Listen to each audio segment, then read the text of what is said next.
लखीम चंद बहुत ही आलसी था। वो कोई भी काम नहीं करता था, बस दिन भर बेड पर पड़े पड़े सोता रहता था, जिस वजह से लखीम चंद की पत्नी बहुत परेशान रहती थी और उसे उल्टा सीधा बोलती थी, लेकिन उसे अपनी पत्नी की बातों का कोई भी फर्क नहीं पड़ता था। एक दिन, तुम कोई काम धंधा क्यों नहीं करते? कब तक अपने बाप के कमाए हुए पैसों पर आराम फरमाओगे? शुरू हो गया तेरा ड्रामा। रोज रोज एक ही बात बोलकर मेरा दिमाग खराब करती रहती हो। जाओ अपना काम करो। इतना सारा पैसा पिताजी मेरे लिए ही तो छोड़कर गए हैं, भला वो किस दिन के लिए है? ये पैसे एक दिन खत्म हो जाएंगे, तब क्या करोगे? और तुम्हारे बच्चों का क्या होगा, कभी सोचा है? हमारे पास इतना पैसा है कि हमारी 7 पुश्तें बैठकर खाएंगी। तू जा, मेरा दिमाग मत खा। इतना कहकर लखीम चंद सो जाता है। रीना भी ये सब सुनकर गुस्से में काम करने लगती है। रीना रोज लखीम चंद को काम करने के लिए बोलती है, लेकिन लखीम चंद कुछ भी नहीं करता। ऐसा ही करते करते 2 साल बीत गए और लखीम चंद का सारा पैसा खत्म हो गया। एक दिन, अब तो कुछ काम कर लो, अब तो सारे पैसे भी खत्म हो गए। अब हमारे घर में खाने के लिए कुछ भी नहीं है। ये बात सुनकर लखीम चंद चौंक गया और बोला, ऐसे कैसे पैसे खत्म हो गए? मेरे पिताजी इतने सारे पैसे छोड़कर गए थे, मेरे लिए वो कहाँ खर्च किए तूने? मैंने कोई पैसे नहीं दिए किसी को। तुम्हें मैं इतने दिन से कह रही हूँ, लेकिन तुम्हें समझ नहीं आ रहा। अब सारा पैसा खत्म हो गया, तुम मुझे सुना रहे हो? क्या सच में वो सारे पैसे खत्म हो गए? हाँ। लखीम चंद सर पे हाथ रखकर बैठ जाता है, फिर सोचते हुए बोलता है, मुझे माफ कर दो, मैं आज से ही काम करने जाऊंगा। ठीक है। लखीम चंद काम की तलाश में चलते चलते एक जंगल में पहुंच जाता है।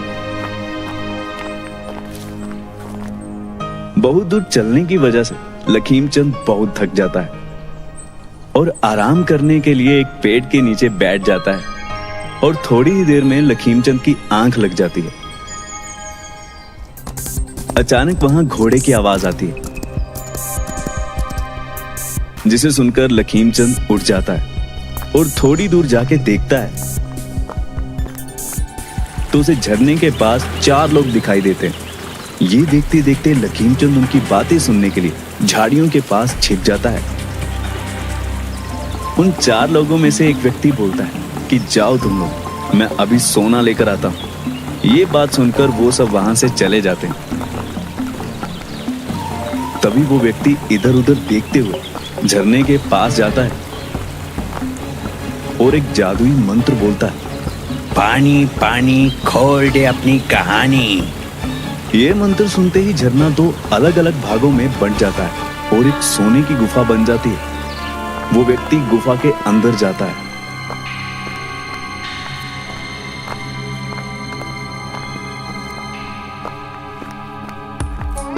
लखीम चंद भी उस व्यक्ति के पीछे पीछे गुफा के अंदर चला जाता है और वहां से वो व्यक्ति बहुत सारा सोना चांदी लेकर बाहर आ जाता है और जाते हुए दोबारा मंत्र बोलता है, पानी पानी खोल दे अपनी कहानी। मंत्र बोलते ही फिर से गेट खुल जाता है और वो व्यक्ति वहां से चला जाता है और लखीम चंद गुफा के अंदर ही रह जाता है और उस व्यक्ति के जाते ही बोलता है, आज तो मेरी किस्मत चमक उठी, अब मुझे कोई काम नहीं करना पड़ेगा, अब तो बस आराम ही आराम। लखीम चंद गुफा से बहुत सारा सोना ले आता है और घर आकर अपनी पत्नी को सारी बात बताता है। ये देखो कितना सारा सोना। ये सब आज के लिए ठीक है, अब आप इस सोने से कोई नया काम शुरू कर दीजिए और अब उस गुफा में कभी मत जाइएगा। अब काम की क्या जरूरत है? अब जब ये सोना खत्म होगा, मैं दोबारा जाके वहां से ले आऊंगा। रीना ने लखीम चंद को समझाने की बहुत कोशिश की, लेकिन वो नहीं माना। वो जब सोना खत्म होता, गुफा में जाता और सोना ले आता। ऐसा बहुत दिनों तक चलता रहा। एक दिन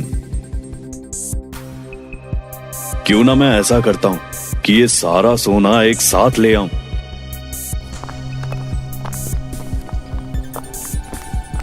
ये सोचकर लखीमचंद गुफा में जाता है।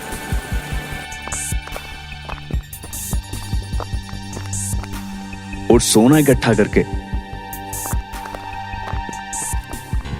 गुफा से बाहर आने के लिए मंत्र बोलता है।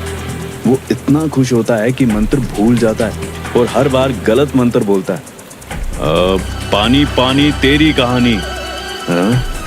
पानी पानी क्या है तेरी कहानी। पानी पानी तेरी जुबानी। लखीमचंद हर तरह की कोशिश करता है लेकिन वो बाहर नहीं निकल पाता।